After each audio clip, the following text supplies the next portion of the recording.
Sir हम देखते हैं कि जो जस्टिस सिस्टम है उसमें पाकिस्तान की रैंकिंग जो बहुत कम है, जबकि इंडिया की जो बहुत बेहतर है, तो उस हवाले से आप क्या कहिए, क्या वजह हो सकती है?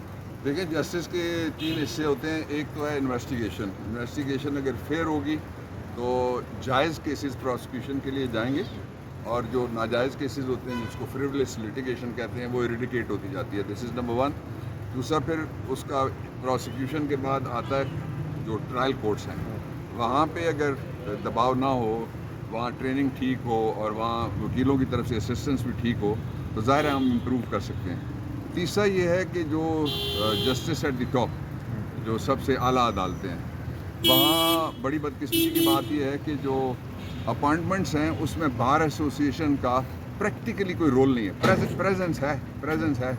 मैं वो लॉ मिनिस्टर हूँ जो पहला था जो बार की तरफ से जाके एज अ वकील उसमें बैठा, और अटर्नी जनरल उस वक्त जस्टिस अनवार थे मेरे साथ। लेकिन वहाँ प्रेजेंस है, उनका रोल नहीं है, उनकी से होनी चाहिए। इस तरह से इम्प्रूव हो सकता है। और last and most important thing is कि जो जस्टिस सिस्टम का बुनियादी टूल है वो हमारी नज़र में ही नहीं है।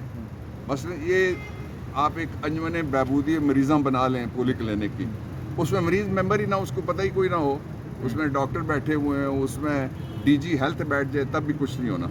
इसलिए जो लिटिगेंट है वो क्या चाहता है, वो एक्सपीडिशियस डिस्पोजल चाहता है, वो इंसाफ चाहता है, वो चाहता है कि जजमेंट्स इम्प्लीमेंट हो। अब ये हो गया है, नीचे वाले कई जज हैं, वो आपने सामने देखा अभी हुआ कि वो हाई कोर्ट की बात नहीं मानते। हाई कोर्ट वाले जो हैं वो कहते हैं सुप्रीम कोर्ट, उसको वो सुप्रीम कोर्ट वाली जजमेंट आती है उसको कोई और नहीं मानता। आपको लगता है कि इंडिया की तरक्की का राज जो है वो जस्टिस सिस्टम बेहतर होना पाकिस्तान को? नहीं, इंडिया तो अभी तरक्की कर रहा है ना।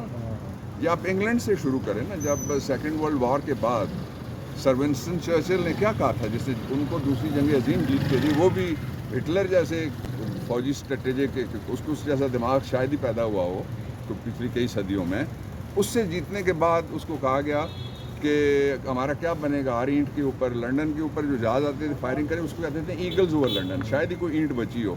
तो उसने कहा कि हमारी अदालतें खुली हैं, उसका मतलब ये नहीं है कि दरवाजे खुले हैं, कि are they doing justice which is seenable, visible, feelable, touchable, explainable, ये फैसला हुआ। Thank you.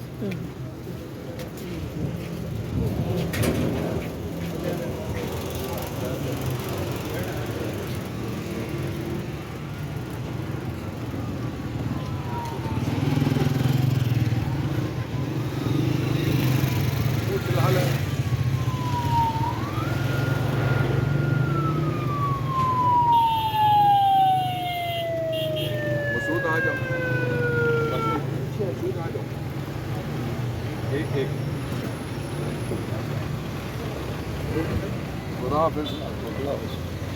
Thank you.